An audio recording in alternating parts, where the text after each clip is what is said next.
What's up, y'all? It's Miss Osborne back again for another flip video. Today we're going to be looking at the Reformation. There was a lot of criticism of the Roman Catholic Church following the Renaissance because they started focusing on logic and reason and questioning.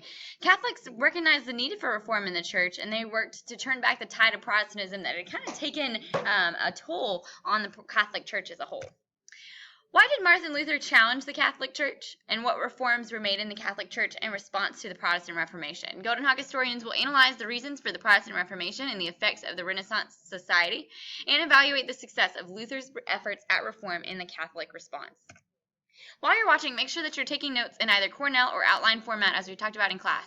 If you need to pause or rewind the video in order to ensure that you understand all the information and you're taking good notes, please do that.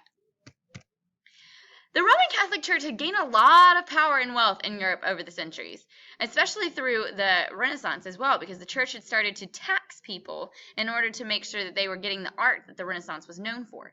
A lot of people had thought that the church had wandered way too far from its spiritual roots, meaning that it had gotten away from the purpose that was set out for it in the Bible. The reform movement that emerged as a response to people's desire for the church became known as the Protestant Reformation. People's dissatisfaction with the church stemmed from two things. One, they were really angry about the heavy taxation that had taken place, and two, there was this idea called indulgences. The taxation had kind of resulted from the Renaissance because artists needed the money from the church, and the church funded many of them to do their art. And so they started to tax the middle class and the peasants really, really heavily in order to pay for the art that they were wanting. Indulgences was this idea in the Catholic Church as another way to raise money. And the indulgences was pardons issued by the Pope that people could buy to reduce the soul's time in purgatory, because Catholics believed that before you went to either hell or heaven, you were in purgatory. And so they sold indulgences to help reduce the soul's time in order to raise money for the projects as well. Now, we all know that indulgences is not biblically correct, and so that practice eventually goes away. In addition to this, nationalism, or the devotion to a particular state, grew as the church went away. So people started less identifying themselves by the church and more identifying themselves by their geographic location. Other reformers, such as John Wycliffe, thought that the church should give up its earthly possessions, including the art and gold and all the money that they had gained, and began discussions that would eventually lead to reforms. Martin Luther is one of the leading critics of the Catholic Church, particularly of the sale of indulgences. The church's doors back during this time period were kind of used as a community bulletin board. And so he decided that he was going to post his criticism of the church that he called the 99 Theses for church leadership on that church door on the community bulletin board. His theses were widely published and made sense to a lot of people because it mainly criticizes the church practices of taxation and the way that the church kind of kept secrets from the people through illiteracy. Martin Luther's biggest criticism was the idea that God's grace should be won through good works. That's what the Catholic Church said, that works equals heaven. Luther argued, however, that faith alone is how God's grace and heaven was won. There was nothing that you had to do, you just had to believe. He asserted that the true head of the Christian church was Jesus, not the Pope. The Pope shouldn't be seen as this divine leader, but rather Jesus should. He also insisted that individual believers should be able to interpret the scriptures for themselves instead of consistently being dependent on priests. The priests wanted to keep the Bible out of the hands of the people and thought that their ability to interpret the Bible was the one ability alone. The main thing that Luther did was that he translated the Bible into a vernacular. Vernacular is just the language that's spoken by the people. He mainly translated into vernacular German so that it could be read by all without the aid of the clergy. This is how the Bible really spread, through the printing press as well. In 1520, Pope Leo X excommunicated Martin Luther from the church, meaning that he just kicked him out and he wasn't allowed to be in anymore. In 1521, Martin Luther was summoned to appear before the newly crowned Holy Roman Emperor Charles V and the German Diet, otherwise known as the Assembly, their political body, at the city of Worms. But he still refused to change his opinions on the church, and so they, again, excommunicated him. The Holy Empire handed down the Edict of Worms that declared Luther to be an outlaw and said that all of his writings were wrong, trying to save face with the Catholic Church. Although Martin Luther didn't set out to start a brand new religion or a brand new sect, he did create Lutheranism, which became now formally recognized as a branch of Christianity by 1530. Eventually, these people, because of their protests, became known as Protestants. There's also other leaders who criticized the Catholic Church. Ulrich Zwingli, reformed in Switzerland, went even further than that of Martin Luther's. He believed that the government should be completely based on the church, and that they should create a theocracy where the church and the state are joined and officials are divinely inspired.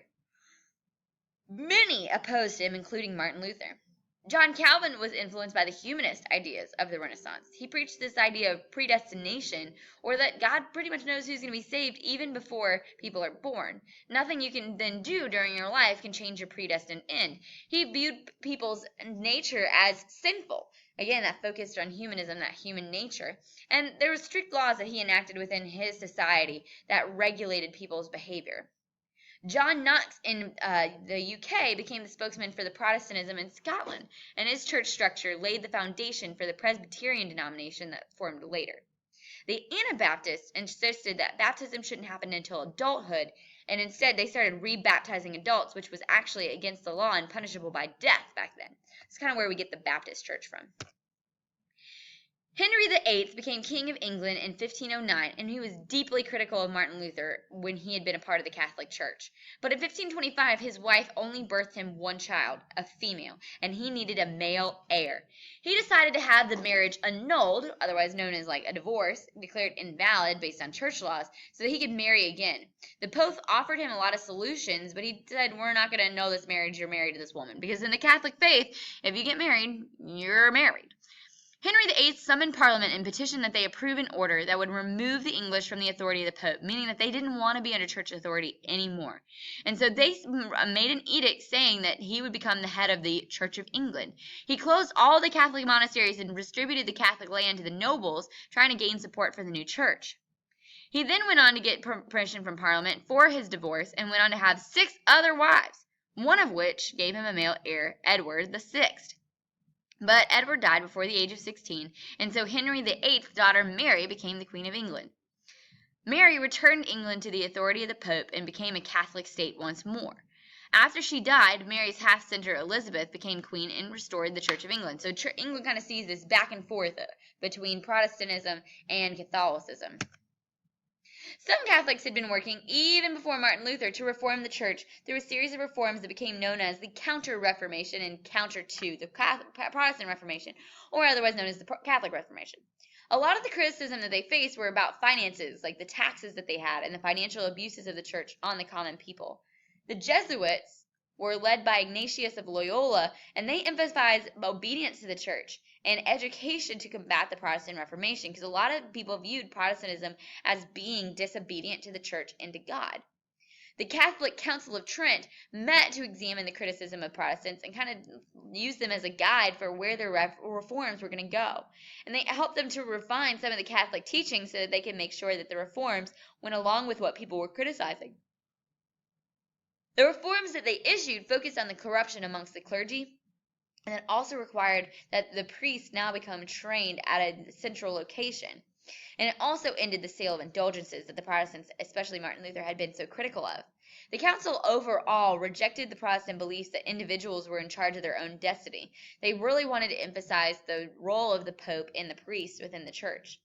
And instead, they emphasized that the church could help inspire faith among the people, and the priest's whole goal was to help people's faith to grow. During the Renaissance, women in religious orders began to take more active roles in the church. Nuns, for example, had previously been known for helping the poor, and now they were also helping out in education and community service. To counter the Reformation, the church established a church court called the Roman Inquisition that was used to fight Protestantism, because they pretty much felt like the Protestants were all heretics, meaning that they went against the Bible and that they went against church beliefs. They tried people who were accused of being Protestants or were accused of practicing witchcraft, or if they had broken church law. The Roman Inquisition also issued a list of banned books that they thought would cause people to lose their souls, and they used that very specific wording so it would scare the bejesus out of people so that they would not read those books anymore. The Inquisition used a lot of torture and other type of devices in order to keep people from becoming Protestants, and that overall damaged the reputation of the church during the Catholic Reformation. Through the works of the Jesuits overall, the Catholic faith increased, but treatment of non-Catholics was pretty harsh through the Inquisition. Divisions started to appear among the Protestants over doctrine and teachings. Catholics and Protestants had in common that they viewed Jews and Muslims as heretics or not true believers in God. The Jews and Muslims were forced to either convert to Christianity or move into ghettos that were large walled compounds where all those believers lived together. In times of hardship or bad harvest, the people blamed witches for working with the devil to kill children and ruin the harvest. They were often rounded up and killed, but many of them were innocent. The Protestant Reformation overall encouraged the creation of independent countries, the idea of nationalism, that your identity is based on one space, and it also encouraged in these independent countries to control their own affairs separate from the church. King Charles VIII of France invaded Italy to start to gain control of the Italian peninsula. The main part of this is that those wars helped the Renaissance to travel outside of Italy. And it also helped these ideas of the Protestant Reformation to travel as well. The Protestant Reformation increased peasants' desires for freedom from corrupt governments because they were now being free from the church. The Peasants' Wars occurred when the peasants stormed castles and monasteries in which they demanded social equality at the end of the Middle Ages. The Holy Emperor Charles V began a war against the Lutheran princes of Germany and of Protestantism, trying to argue for the Catholic Church. Germany had broken into smaller kingdoms, the Habsburgs, trying to create their own independent spaces. The Peace of Augsburg was signed that allowed each prince to choose the religion that his subjects would practice. And this kind of set up the way that the governments would go later on, that the government leaders would be the ones who chose the religion of the faith. The only choices were Catholicism or Lutheranism, though. The choice wasn't up to the people in the Peace of Augsburg. The Huguenots, a Protestant minority in France, also fought many years against the Catholics. They were only stopped when Henry became a Catholic, and that gave France and the French crown more stability overall. Now that you're done, make sure that you read back over your notes and you have all the bold and underlined words that are necessary. Thanks for joining me for this video, and we'll see you in class.